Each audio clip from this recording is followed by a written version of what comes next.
Hi friends, welcome to Madhu Telugu stories. Friends, నేను పెట్టే stories మీకు నచ్చుతున్నాయి అని అనుకుంటున్నాను. కానీ చాలా మంది ఇంకా మన ఛానల్ని సబ్స్క్రైబ్ చేసుకోకుండా వీడియోస్ని చూస్తున్నారు. సో ప్లీజ్ నాకు సపోర్ట్గా ఈ ఛానల్ని సబ్స్క్రైబ్ చేసుకొని ఈ వీడియోని లైక్ చేయండి. అలాగే మీ అభిప్రాయాన్ని కామెంట్ రూపంలో తప్పకుండా నాకు తెలియజేయండి. సో ఇంకా వీడియోలోకి వెళ్దాం. ఇక్కడ ఏం చేస్తున్నారు అని ప్రదీప్ నన్ను వెతుకుతూ వచ్చాడు. అతని చేతుల్లో ప్లేట్లుంది. అందులో శాండ్విచెస్, వెజిటబుల్ బర్గర్స్ ఉన్నాయి. ఉదయం మిమ్మల్ని బస్ ఎక్కించి పంపిస్తాను. ఈ రోజు రాత్రి నన్ను రూమ్ లో పెట్టి బయట నుంచి లాక్ చేసి తాళం చెవి మీ దగ్గర పెట్టుకోండి, సరేనా? కానీ ఏం తిననని మాత్రం మొరాయించకండి. మర్యాదలు పక్కన పెట్టి రెండు తగిలించాల్సి వస్తుంది అన్నాడు. ఆ అధికారం మల్లెపూల వర్షంలా ఉంది. సృష్టిలో ఆనందం, ఆప్యాయత, ఆకర్షణ మూడు కలిసి అతను అయ్యాడేమో అనిపించింది. లోపల బంగళాలోంచి రవిశంకర్ సితార్ వినిపిస్తోంది. ఆ నిశ్శబ్ద వాతావరణంలో ఇద్దరం లాన్ లో కూర్చున్నాం. చుట్టూ మామిడి చెట్లు. ఇద్దరమే ఏకాంతంగా ఉన్నాం. రాగానే స్నానం చేశానేమో, జుట్టంతా తడి ఆరలేదని వీపు మీద జార విడిచేశాను. కాటన్ చీర ఒకంత నలిగి ఎంతో అందంగా ఉంది. ఎదురుగా అతను తెల్లని లాల్చీ పైజామాలో పారిజాతం నేల రాలక ముందున్నంత ఫ్రెష్ గా కనిపిస్తున్నాడు. నా ముంగురులు గాలికి ఎగిరి కళ్ళల్లో పడుతున్నాయి. అతను తన చేతి వేళ్లు నా చెంపకి తగలకుండా వాటిని సవరించాడు. గడ్డి మీద పరచుకున్న నా పైట చెంగుని తన చేతిలోకి తీసుకొని పోగులు లాగుతున్నాడు. మగవాడు ఒక స్త్రీ ఒంటరిగా దొరికినప్పుడు ఇంత మృదువుగా కూడా ప్రవర్తించగలడా అని ఆశ్చర్యంగా తోచింది. ఆనంద్ నా మీదకి రాగానే పిల్లి వెంట పడిన పిట్టలా గిలగిలలాడతాను నేను. మాటలు కాని లాలన కాని ఉండవు. నొప్పి, అసహ్యం, కోపం, ఛీ, ఇంతటి అద్భుత సమయంలో అవన్నీ వద్దన్నా కూడా గుర్తు వస్తాయి ఎందుకని? నాలో విచారం గడ్డకట్టిందనుకున్నాను. అమ్మమ్మ పోయిన తర్వాత ఇంత ఆపేక్ష మళ్ళీ పొందినందుక, లేక ఎన్నో రాత్రులు నేను కన్న కల సారకమై అతను నాకింత దగ్గర అవుతున్నందుక? అతడు నా కన్నీళ్లను వేరేగా అర్థం చేసుకున్నాడు. సుమతి, ఏమిటి కన్నీళ్లు? నేనేం చెయ్యను? స్త్రీ అందంగా ఉంటే మగవాడికి ఆనందం ఇవ్వడానికి అని, బలం ఉంటే మగవాడికి సేవ చేయడానికే అని, సంగీతం వస్తే అతన్ని ఉల్లాసపరిచేటందుకే అని, చదువుకున్నదైతే సంపాదించి పెట్టేదందుకే అని ఈ శతాబ్దంలో కూడా అనుకునే వాళ్ళు ఉండొచ్చు. కానీ నేనెలా అనుకోను. ఆమె వ్యక్తిత్వాన్ని ఆమె కాపాడుకుంటుంటే నాకు చాతనైన సహాయం చేస్తాను. ఆమెలోని అభిమానం, పట్టుదల నాకెంతో ముచ్చటగా అనిపిస్తాయి. ఆమెని ఎలాగైనా సంతోష పెట్టాలనిపిస్తుంది. నీకెలా సంతోషమో చెప్పు, అలాగే ఉంటాను అన్నాడు. ఆ అపురూపమైన క్షణాలు అలాగే కళ్ళల్లో నిక్షిప్తం చేసుకునే శక్తి ఉంటే ఎంత బాగుండును. రేపొద్దుట ఇంతటి స్వర్గాన్ని వదిలి మళ్ళీ ఆ నరకానికి వెళ్ళిపోవాలన్న ఊహే నాకు దుఃఖాన్ని తెప్పిస్తుంది. పశువులని కొడుతున్నా, కుక్కలని హింసిస్తున్నా కూడా మేనకా గాంధీ లాంటి వాళ్ళు ఊరుకోవడం లేదు. కానీ ఎంతో మంది ఆడవాళ్ళు పడక గదిలో భర్తల చేతిలో నరకం అనుభవిస్తున్నా, వారి శరీరాల నుండి, మనసుల నుండి రక్తాలు కారుతున్నా భార్యాభర్తల విషయంలోకి గబుక్కున తలదూర్చరు. నాగరికత గల దేశం కదా. ఎక్కువ కారం, పులుపు లేని భోజనం చేశాం కదా, నిద్ర పడుతుంది, వెళ్ళి పడుకుందామా? ఎవరి గదుల్లో వాళ్ళం అన్నాడు నవ్వుతూ. నాకు లేవాలనిపించడం లేదు. చలి వణికిస్తున్నా హాయిగా ఉంది. ఆకాశం వైపు చూస్తుంటే చివరి దాకా చూడాలనిపిస్తుంది. దూరంగా ఉన్న నీళ్ల వైపు చూస్తుంటే మొత్తం తాగేయాలనిపిస్తుంది. అతను కదలకుండా నా ముందు అలాగే కూర్చుంటే బావున్ను అనిపిస్తుంది.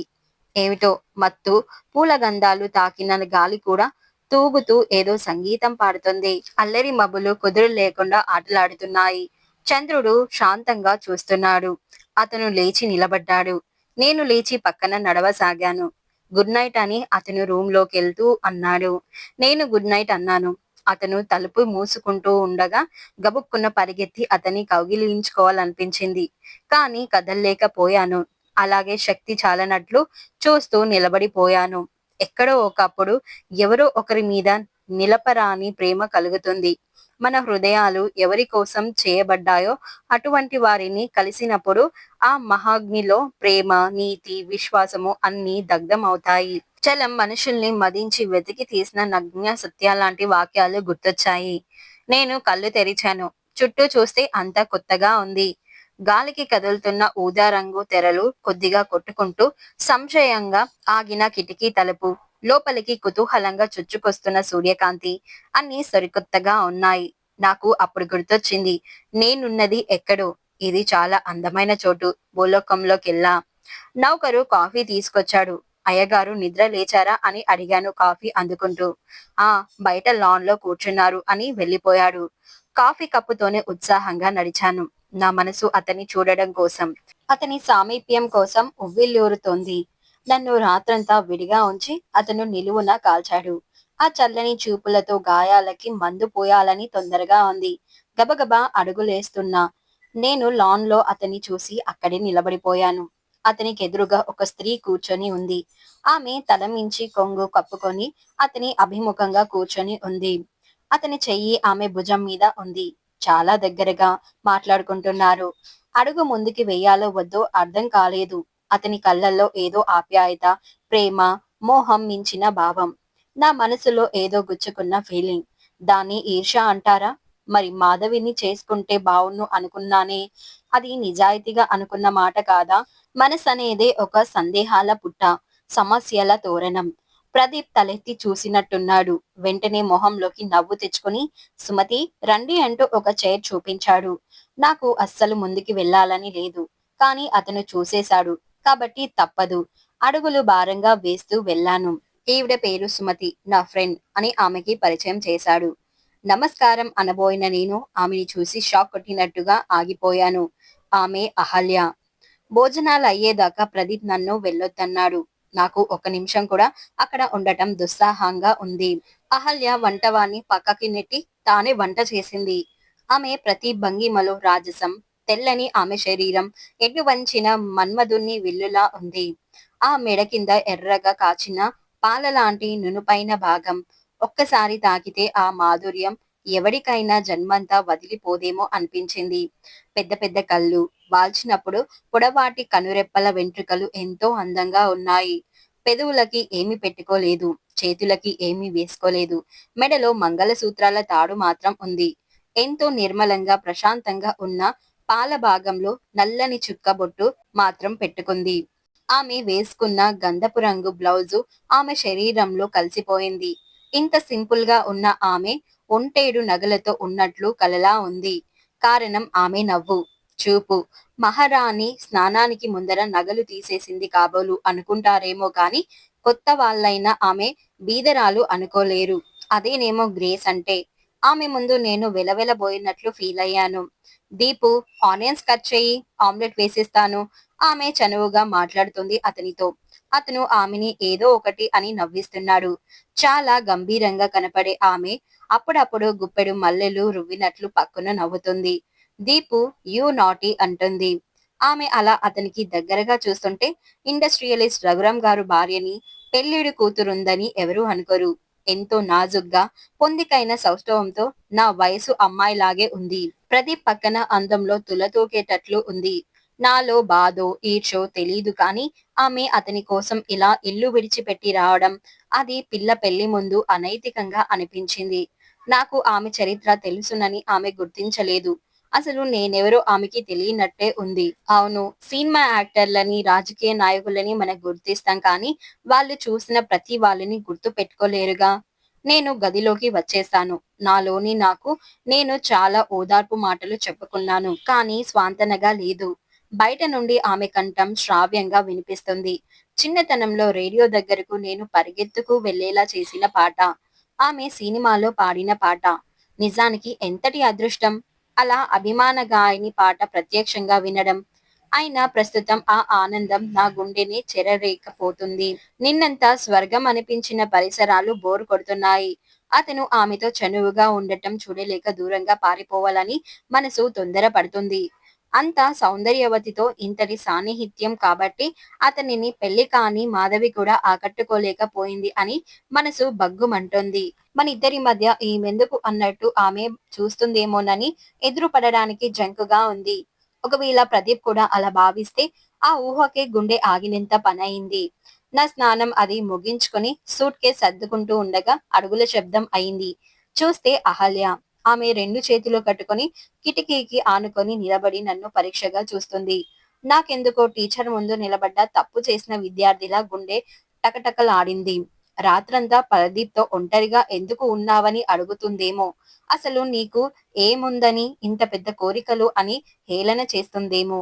మా ఇద్దరి స్థాయి ఇది అని తెలియజెప్పేలాంటి మాటలు మాట్లాడుతుందేమో. నాకెందుకో చాలా భయం వేసింది. అహల్య చాలా శాంతంగా, ఎంతో నిలకడగా ఉంది. తప్పు చేసి ఇంత నిర్భయంగా ఉండటం విచిత్రం. అవునా? నాకు ఆ మాటలు చేర్నకోలా దెబ్బల్లా తగిలాయి. గబుక్కున తలెత్తి నేనేం తప్పు చేయలేదు. అసలు రాత్రి ఏం జరగలేదు అని అరవాలనిపించింది. కానీ ఆమె ముందు నిలబడడానికి వణుకుతున్న శరీరం సహకరించలేదు. భయం భయంగా చూశాను. నిజానికి నేనేం తప్పు చేయలేదు సుమతి. ఇటువంటి స్టెప్ నేను వేసేదాకా కాలం నన్ను విసిగించేసింది. మీ దృష్టిలో నే చేసింది భయంకరమైన అపరాధమే. కాదనను. కానీ ఎందుకు చేశానో నాకు మాత్రమే తెలుసు. ఆమె కళ్ళల్లో కన్నీటి తెర. నేను సంభ్రమంగా చూశాను. అయితే ఆమె మాట్లాడింది తన గురించే కానీ, నా గురించి కాదు. పైగా నేనెవరో ఆమె గుర్తుపట్టింది. గుండెల మించి పెద్ద భారం దిగిపోయినట్లనిపించింది. పునీత నా ప్రాణం. దాని పెళ్లి ముందు నేనిలా రావడం దాని భవిష్యత్తుకి గొడ్డలి పెట్టే. కానీ ఆయనకి ఇప్పుడు మాత్రమే నాతో అవసరం. మళ్ళీ నా కాస్తగట్టం అయిపోయినాక నా గురించి పట్టించుకోరు. నేనేమైపోయినా ఆయనకి అనవసరం. అందుకే ఈ సమయంలో ఇలాంటి స్టెప్ తీసుకున్నాను కసిగా అంది. నేను ఆపుకోలేకపోయాను. కాస్త భయంగా, ఇంకెంతో బాధతో ప్రదీప్‌ని మీరు ప్రేమించారా? అతని కోసం ఇల్లొదిలి వచ్చేశారా? అదే నిజమైతే మధ్యలో రఘురాం గారికి ఎంత అవమానం అని అడిగాను. ఆమె చిన్నగా నవ్వింది. ఆ నవ్వుని ఎలా అర్థం చేసుకోవాలో నాకు తెలియలేదు. స్త్రీ జీవితంలో ప్రేమ అనే భయంకరమైన పరిణామం ఎందుకు వస్తుందో తెలీదు. వచ్చాక అంతా బాధే అంది. నాకు అంతా తేటతెల్లమైంది. మాధవి, సుమతి, అహల్య మేమందరం ఒకే జాబితాలోకి వాళ్ళం. కానీ ఆవిడది పైచేయి. నేను వెనక్కి తిరిగి సూట్ కేస్ చేతిలోకి తీసుకున్నాను. వెళ్ళిపోతున్నారా అంది. అవును అన్నాను. భోజనం చేయండి అంది. ఆకలిగా లేదు అని మనసులో మాత్రం కడుపు నింపావుగా తల్లి అనుకున్నాను. నేను వచ్చానని వెళ్ళిపోతున్నావా అని అడిగింది. కాదు అన్నాను. అయితే ఈ వేళటికి ఉండండి అని ప్రదీప్ కంఠం వినిపించింది. నేను అతని వైపు సూటిగా చూశాను. ఇంకా ఏం చూడడానికి? మీ ప్రేమన సరసాల అన్నట్లుగా ఉండి ఉంటాయి నా చూపులు. నా మాట వినండి సుమతి అన్నాడు. అవును, కావాలంటే రేపు వెళ్ళిపోదువు గాని. ప్లీజ్ అంది అహల్య. ఆమె నన్ను ఉంచడానికి గట్టిగా ప్రయత్నిస్తుంది. బహుశా నేను బయటకి వెళితే తను ఎక్కడ ఉందో ఆమె భర్తకి చెప్తానని భయం కాబోలు. అహల్య అంతగా అడుగుతోందిగా ఉండండి అన్నాడు ప్రదీప్. ఆ గొంతులో శాసింపుకి కట్టుబడ్డట్టుగా నేను సూట్ కేస్ కింద పెట్టేశాను. మరి తర్వాత ఏం జరిగిందో తెలుసుకోవాలి అంటే నెక్స్ట్ ఎపిసోడ్ వరకు వెయిట్ చేయాల్సిందే. మీరు మర్చిపోకుండా మన ఛానల్‌ని సబ్స్క్రైబ్ చేసుకొని, ఈ వీడియోని లైక్ చేసి, మీ ఫ్రెండ్స్‌కి షేర్ చేసి, అలాగే మీ అభిప్రాయాన్ని కామెంట్ బాక్స్‌లో పెట్టేయండి.